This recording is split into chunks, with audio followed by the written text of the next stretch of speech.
안녕하세요. 수의학 심층 레뷰 팟캐스트입니다. 오늘은 북부비대 진단 및 치료 전략에 대해 김 교수님과 박 원장님과 함께 깊이 있게 알아보겠습니다. 이 주제는 임상 현장에서 복부 확장이 다양한 원인으로 발생하며 신속하고 정확한 진단 및 맞춤 치료 전략 수립이 매우 중요한 만큼 선택되었습니다. 안녕하세요. 김 교수입니다. 오늘 다룰 북부 비대 증상은 일상 진료에서 비만, 액체 축적, 장기의 비대 등 다양한 원인으로 나타나며 각 케이스마다 접근 방식이 달라진다는 점이 매력적입니다. 특히 북막 내 액체나 외과적 응급 상황과 연관된 경우 신속한 판단이 필수적입니다. 안녕하세요. 박 원장입니다. 현장에서 저는 북부비대와 관련된 여러 사례를 다루면서 정확한 병력 조사와 체계적인 진단, 그리고 맞춤형 치료 전략의 중요성을 매번 실감하고 있습니다. 오늘 이론과 실무 경험이 청취자 여러분께 큰 도움이 되길 바랍니다. 그럼 먼저 북부비대의 기본 개념과 임상적 의의를 살펴보겠습니다.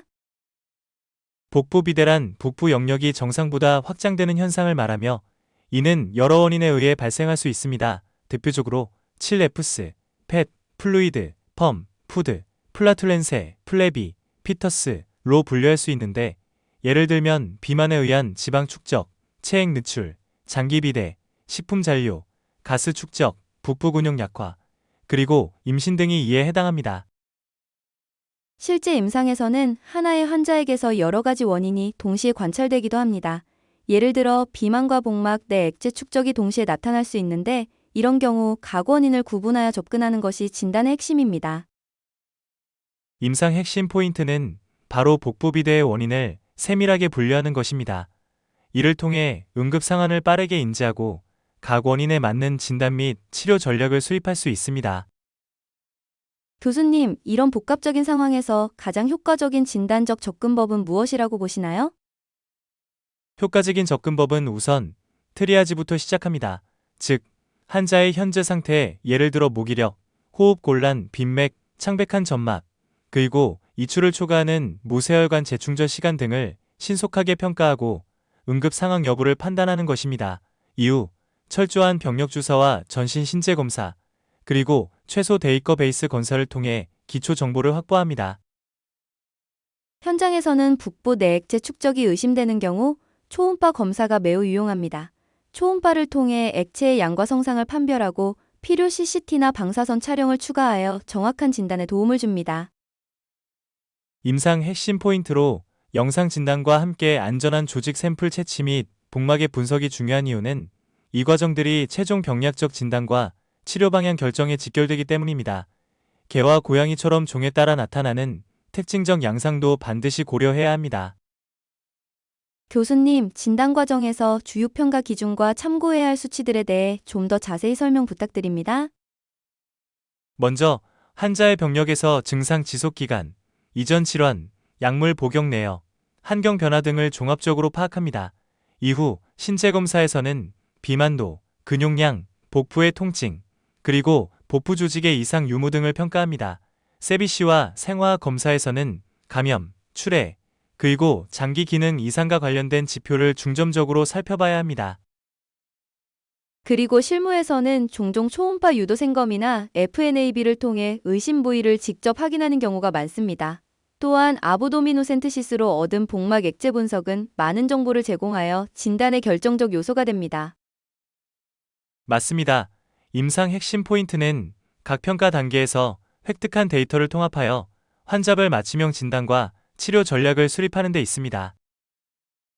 진단적 접근과 더불어 치료 전략에 대해서도 구체적으로 들어보고 싶은데요. 치료적 접근은 근본 원인에 따라 달라집니다. 예를 들어 복부 내 액체 축적이 주 문제라면 배액 절차와 함께 항생제, 항염 증제 등의 약물 치료를 실시해야 합니다.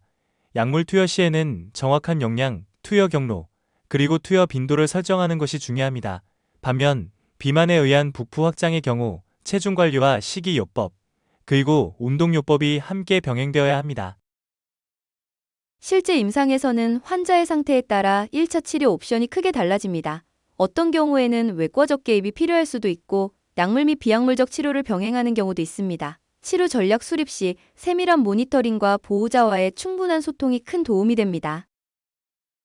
임상 핵심 포인트로 모든 치료는 환자 개개인의 상태와 질병 경과에 따른 맞춤형 전략이 필수적입니다. 빠른 진단, 정확한 평가, 그리고 안전한 치료 절차가 결국 좋은 임상 결과로 이어집니다. 교수님, 이런 진단과 치료 과정 중에 혹시 유머러스한 임상 경험이 있으신가요? 분위기를 한번 전환해 볼까요? 저도 한 번은 갑자기 북부에 액체가 급격히 축적된 환자를 보면서 보호자분께서 복부에 파티라도 열리나연 라고 농담을 하신 적이 있습니다. 웃음과 동시에 그 상황의 심각성을 즉시 인지하게 된 기억이 납니다. 하하, 정말 인상 깊은 일하네요. 유머 속에서도 임상 핵심 포인트는 신속한 대응과 정확한 진단이 항상 우선되어야 한다는 점입니다. 최신 연구 동향을 보면 새로운 영상 기법과 분자 진단 기술들이 복부 비대 평가에 도입되고 있어 앞으로 진단 정밀도가 한층 더 높아질 것으로 보입니다. 최신 연구 동향에 대해서도 좀 더 자세히 들어볼까요? 최근 연구들은 기존의 방사선 촬영과 초음파에 더해 CT 스캔, MRI 등 고해상도 영상 기법을 활용하여 미세한 조직 변화나 혈관 이상까지도 파악할 수 있게 되었다고 보고하고 있습니다. 이러한 기술 발전은 앞으로 복부 비대와 관련된 복잡한 케이스를 더욱 정밀하게 평가하는 데 큰 도움이 될 것입니다. 실제로 새로운 진단 기법 도입 후 초기 경험에서는 진단 정확도가 눈에 띄게 향상된 사례도 많았습니다. 비용과 장비 접근성 문제도 점차 개선되고 있기에 앞으로 현장에서의 적용이 더욱 기대됩니다. 임상 핵심 포인트로 최신 영상 기법과 분자 진단 도구들을 효과적으로 활용하려면 충분한 교육과 체계적인 모니터링 계획 수립이 선행되어야 합니다. 이러한 접근 방식은 결국 환자 맞춤형 치료 전략 수립에 결정적인 역할을 할 것입니다. 오늘은 복부비대 진단 및 치료 전략에 대해 깊이 있는 논의를 진행해 보았습니다. 정말 풍부한 정보와 임상적 통찰을 얻을 수 있었는데요. 지금까지의 내용을 간략하게 요약해 주시겠어요? 오늘 우리는 복부 비대의 다양한 원인, 비만, 액체 축적, 조직 비대 등과 그에 따른 체계적인 진단 접근 및 맞춤형 치료 전략에 대해 논의했습니다. 특히 초기 응급 평가, 철저한 병력 및 신체 검사, 그리고 안전한 조직 채취와 영상 진단의 중요성을 강조했습니다. 현장에서 즉각 적용할 수 있는 핵심 포인트는 응급 상황의 신속한 인지, 세밀한 진단 검사, 그리고 환자별 맞춤형 치료 전략 수립입니다. 아울러 보호자와의 효과적인 소통 역시 좋은 임상 결과로 이어지는 중요한 요소임을 다시 한번 강조하고 싶습니다. 김 교수님, 박 원장님, 오늘 귀중한 시간 내주셔서 감사합니다. 청취자 여러분도 함께 해주셔서 감사드리며 다음 시간에는 또 다른 주제로 심도 있는 논의를 이어가도록 하겠습니다. 모두 건강하세요.